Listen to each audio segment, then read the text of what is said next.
Are Maurya channel में आपका स्वागत है। बहुत लोग कंफ्यूज होते हैं कि हार्ट अटैक और हार्ट ब्लॉकेज यानी हार्ट फेल्योर ये दोनों एक बीमारी है। हाँ दोस्तों, ये हार्ट से संबंधित, दिल से संबंधित बीमारी है और दोनों ही बहुत ही गंभीर बीमारी है। ये जानलेवा बीमारी है, लेकिन दोनों में काफ़ी अंतर है। इस समय आप रोज़ सुन रहे हैं, देख रहे हैं टीवी के माध्यम से, समाचार के माध्यम से कि बहुत सारे हार्ट अटैक के मामले रोज़ हो रहे हैं। दोस्तों, आज हम इसी पे चर्चा करेंगे कि हार्ट अटैक और हार्ट ब्लॉकेज दोनों में कितना अंतर है, ये दोनों क्या है, कैसे इसे संभला जा सकता है, कैसे इसका निदान किया जा सकता है और कैसे समझा जा सकता है कि अगर ये सारे लक्षण दिख रहे हैं तो ये हार्ट अटैक है या हार्ट ब्लॉकेज है। तो दोस्तों, हार्ट अटैक क्या है? जब कोरोनरी धमनी, आर्टरी में ब्लड जाकर रुक जाता है, मीन्स आप कह सकते हैं कि फंस जाता है और आगे वो नलियाँ, धमनियाँ ब्लड हार्ट तक नहीं ले जा पाती। वहीं पर हार्ट में ऑक्सीजन की और ब्लड की कमी हो जाती है, जिसकी वजह से वहाँ बहुत ही तेज़ सीवियर पेन शुरू हो जाता है और व्यक्ति को हार्ट अटैक आ जाता है। उधर दूसरी तरफ अगर देखें कि हार्ट ब्लॉकेज क्या है, दोस्तों हार्ट ब्लॉकेज ये किसी एक कारण से नहीं होता। ये बाय बर्थ मतलब जन्म से लेकर किसी भी उम्र में हो सकता है। इसका कई सारा कारण है। इसमें जो कोरोनरी डिजीज़ है हार्ट की वो भी सम्मिलित है। साथ में इसमें ब्लड प्रेशर का होना और डायबिटीज़ का होना, इस तरह की बहुत सारी बीमारियां भी इसके कारण बन जाती हैं। दोस्तों, अब समझ लेते हैं कि ये दोनों के लक्षण क्या हैं, कैसे समझेंगे। तो लक्षण भी बहुत ध्यान से आप समझिएगा। काफ़ी चीज़ें मिलेगी, लेकिन काफ़ी चीज़ें बहुत अलग होती। तो हार्ट अटैक के लक्षण मैं बता रही हूँ कि हार्ट अटैक में सीने में बहुत तेज़ दर्द होगा, जलन भी हो सकता है, ये दर्द पीछे के साइड बढ़ सकता है, चक्कर आता है, उल्टियाँ होती हैं और सबसे बड़ी बात कि स्वेटिंग आएगी और इसके साथ साथ सांस लेने में बहुत तकलीफ़ हो जाएगी। कभी कभी ये जो दर्द होता है वो हाथ में भी शुरू हो जाता है और उससे हाथ में भी एक बहुत ही तीव्र पीड़ा होती है। उधर अगर हार्ट ब्लॉकेज या हार्ट फेल्योर की बात करें तो उसमें लक्षण तुरंत नहीं दिखाई देता है। लक्षण दिखाई देने में, समझने में कुछ वक्त लग जाता है और शुरुआत जो होती है वो फेफड़ों की इन्फेक्शन से होती है। इसमें एड़ियाँ, तालू, पैर, पेट, इसमें स्वेलिंग आती है। इसमें भी चेस्ट पेन होता है, भूख नहीं लगती है, उल्टियाँ महसूस होती हैं, लेकिन जो एक असामान्य मोटापा होता है वो बढ़ने लगता है, वो गेन करने लगता है। तो ये बहुत सारे लक्षण हैं जो दोनों को एक दूसरे से अलग करते हैं कि व्यक्ति को हार्ट अटैक आ रहा है या फिर हार्ट ब्लॉकेज या हार्ट फेल्योर में है। दोस्तों, अगर निदान के रूप में देखा जाए तो इसका निदान हॉस्पिटल में ही हो सकता है। आप हॉस्पिटल में ले जाएं, बहुत सारी जांचें हैं। मैं इसके पहले एक शॉर्ट वीडियो बनाकर हार्ट की जितनी भी जांचें होती हैं उसके बारे में मैं बताई हूँ कि क्या क्या आप करा सकते हैं, किसमें क्या क्या चीज़ें पूरी तरह से क्लियर हो सकती हैं।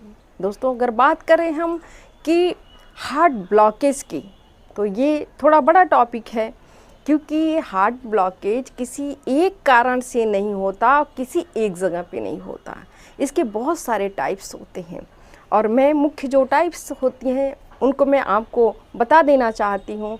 दोस्तों, फर्स्ट होता है लेफ्ट बंडल ब्रांचेज। दोस्तों, जब हृदय की मांसपेशियों में कोई चोट लग जाती है तो उस कंडीशन में लेफ्ट बंडल ब्रांचेज का ब्लॉकेज हो जाता है। राइट बंडल ब्रांचेस ब्लॉकेज, इसमें जब हार्ट की मांसपेशियों में किसी अवरोध के कारण, चाहे वहाँ पर नलियाँ नैरो हो गई हों, सिकुड़ गई हों, या और भी बहुत सारे कारण होते हैं, उनकी वजह से ब्लड सप्लाई हृदय तक नहीं ले जा पाती, तो उस कंडीशन में ये अटैक आते हैं, ये ब्लॉकेज आते हैं। तीसरा, बंडल ब्रांचेज ब्लॉकेज। दोस्तों, इसमें लेफ्ट और राइट दोनों सम्मिलित होता है और हृदय के निचले भाग में किसी भी कारण से अगर ब्लड सप्लाई नहीं हो पा रहा है तो वहाँ पर फिर वही हार्ट की प्रॉब्लम शुरू हो जाती है और व्यक्ति वहाँ पर चेस्ट पेन महसूस करने लगता है। जो चौथी कंडीशन है वह है सिनियाट्रिक नोड ब्लॉकेज।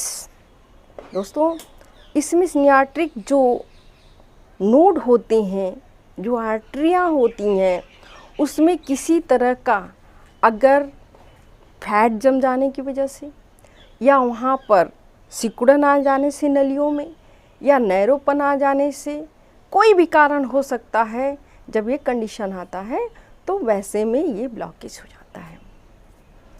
जो दोस्तों ये पांचवा कंडीशन होता है वो होता है एंट्रियो वेंट्रिकुलर नोड ब्लॉकेज।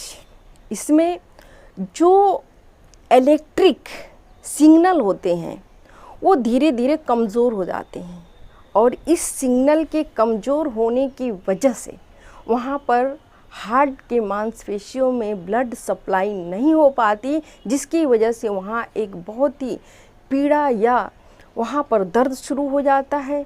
साथ में कभी कभी व्यक्ति सांस लेने में भी तकलीफ़ महसूस करता है। तो दोस्तों, इस तरह के 5 जो मैंने कारण बताए, 5 टाइप बताए कि ये है हार्ट फेल्योर का कि कहाँ कहाँ हो सकता है।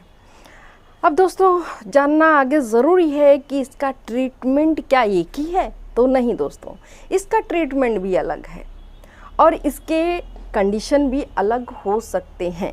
खैर, आप जानते हैं कि दोनों में बहुत ही गंभीर बीमारियां हैं, इसमें कोई भी घरेलू इलाज का कोई मतलब नहीं होता। हाँ, आप अगर अटैक या ब्लॉकेज का मामला आपको पता है तो बहुत सारे परहेज आप ले सकते हैं, जिसकी वजह से आप अपने हृदय को स्वस्थ बनाकर रख सकते हैं और सेकेंडरी या आगे चलकर आपको कोई अटैक या ब्लॉकेज का प्रॉब्लम ना आए, इसको आप इख्तियार बरत सकते हैं। दोस्तों, दोनों में फ़र्क है। जो हार्ट अटैक की स्थितियां होती हैं उसमें जो हृदय है, जो दिल है, उसको पुनः स्थिति में लाया जा सकता है। मीन्स इसको पूरी तरह से क्योर किया जा सकता है, पूरी तरह से व्यक्ति को नॉर्मल किया जा सकता है, क्योंकि जो आर्टरी में ब्लड जमा है उसको मेडिसिन के माध्यम से या फिर ऑपरेशन के माध्यम से वहाँ से हटा दिया जाता है और व्यक्ति पूरी अपनी लाइफ को अच्छी तरह से जी सकता है। लेकिन दूसरी तरफ अगर हृदय के फेल्योर होने की बात करें, ब्लॉकेज की, हार्ट ब्लॉकेज की बात करें, तो दोस्तों ये स्थितियाँ थोड़ी सी अलग हटकर होती है। इसमें हम अपने हृदय को सामान्य स्थिति में कभी नहीं ला सकते। एक कोशिश की जाती है डॉक्टर के द्वारा कि इसको सामान्य तरीके से लाया जा सके, क्योंकि वहाँ पर जो आर्टरी होती है उसमें नैरोपन हो जाता है, बहुत सारे नोड्स, ब्रांचेज, कहाँ पर क्या चीज़ ब्लॉकेज हो रही है उस पर डिपेंड करता है और मेडिसिन के माध्यम से तथा कुछ सर्जरियाँ होती हैं, स्टैंड वगैरह डाले जाते हैं, उसके माध्यम से लाइफ तो हम सिक्योर कर देते हैं, आप जीवन को जी सकते हैं। लेकिन हृदय की जो पुनः स्थितियाँ थी उसको लाने में सिर्फ कोशिश किया जा सकता है, लेकिन लाया नहीं जा सकता। दोस्तों, कुछ मैं परहेज बताती हूँ कि अगर आपको ऐसा लगता है या आपका कभी टेस्ट हो चुका है, आप इको करा चुके हैं, आप या तो एंजियोप्लास्टी भी करा चुके हैं, अगर इस तरह की चीज़ें कराने के बाद आपको लगता है या डॉक्टर द्वारा आपको बताई गई है कि आपको ये दिक्कत है, तो दोस्तों आप बहुत सारी चीज़ें कर सकते हैं। पहली चीज़ कि आप अपने लाइफ स्टाइल को थोड़ा चेंज करें, क्योंकि जो हार्ट ब्लॉकेज होता है सबसे ज़्यादा डिपेंड करता है कि ये लाइफ स्टाइल जो बैड तरीके से होता है उसके कारण ये बहुत अधिक होता है। दूसरी चीज़ कि जो तली भुनी चीज़ें हैं उसको कम कर दीजिए, अल्कोहल सिगरेट कम कर दीजिए, और बीन्स तथा फलियां, फल, इनका जितना समुचित आप उपयोग कर सकते हैं, आप खा सकते हैं, वो ज़रूर आप खाएं। साथ में आप बहुत ज़्यादा किसी तरह का प्राणायाम व्यायाम ना करें इकट्ठा, आप उसको अपने डॉक्टर से कंसल्ट कर लें और स्टेप में धीरे धीरे बढ़ाएं, उसको बहुत देर तक ना करें।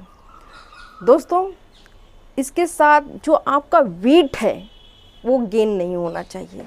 वेट इसका सबसे बड़ा दुश्मन है, क्योंकि वेट जैसे गेन होता है वैसे कोलेस्ट्रॉल की मात्रा बढ़ती जाती है, जो बैड कोलेस्ट्रॉल होता है, और ये बहुत ज़्यादा क्षति पहुंचाता है आपके आर्टरी को, आपके हृदय को।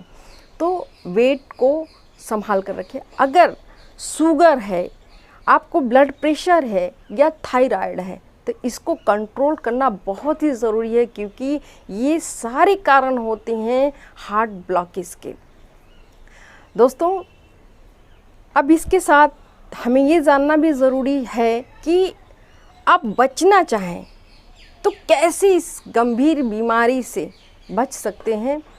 तो आपको प्रत्येक दिन प्राणायाम व्यायाम तो करना है, आपको अपने डाइट का ध्यान देना है, आपको अपने लाइफ स्टाइल मीन्स आपको सोना कब है जगना कब है। बहुत ही एक अजीब सी हमारे भारत में चीज़ें हैं, क्योंकि हम किसी चीज़ को तरीके से नहीं करते तो हैं, पर उसका जो एक शेड्यूल होना चाहिए वो हम बिल्कुल फॉलो नहीं करते। दोस्तों हमें जो शाम का खाना होता है, जो मील होती है, जो हमारा डिनर टाइम होता है, हम जितने भी भारतीय हैं वो बहुत गलत तरीके से करते हैं। लेट नाइट हम अपने खाने को खाते हैं, जो कारण बन जाता है डाइजेशन को कमज़ोर करने के लिए, और कहीं न कहीं जो प्रोटीन हमारे शरीर में आती हैं, जो हमारे बहुत सारे कोलेस्ट्रॉल होते हैं, वो अच्छी तरीके से वो जहाँ पे यूज़ होना चाहिए वहाँ पर नहीं जा पाती, बल्कि एक तरह की प्रॉब्लम क्रिएट कर देती हैं।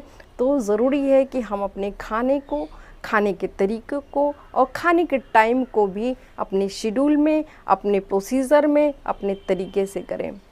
दोस्तों मुझे उम्मीद है कि आपको ये टॉपिक समझ में आ गई होगी कि आखिर हार्ट अटैक क्या है, और हार्ट ब्लॉकेज या हार्ट कहते हैं लोग कि फेल हो गया, तो हार्ट फेल्योर क्या है। दोस्तों अगर आपको ये वीडियो समझ में आया होगा तो प्लीज़ आर मौर्या चैनल को आप सब्सक्राइब ज़रूर कर दें, लाइक करें, और दोस्तों अगर शेयर कर देंगे तो बहुत सारे लोग इस चीज़ को समझ जाएंगे, शायद उनकी लाइफ बच सकती है, उनके परिवार के किसी लोग की लाइफ बच सकती है। तो दोस्तों इसी के साथ बहुत बहुत धन्यवाद।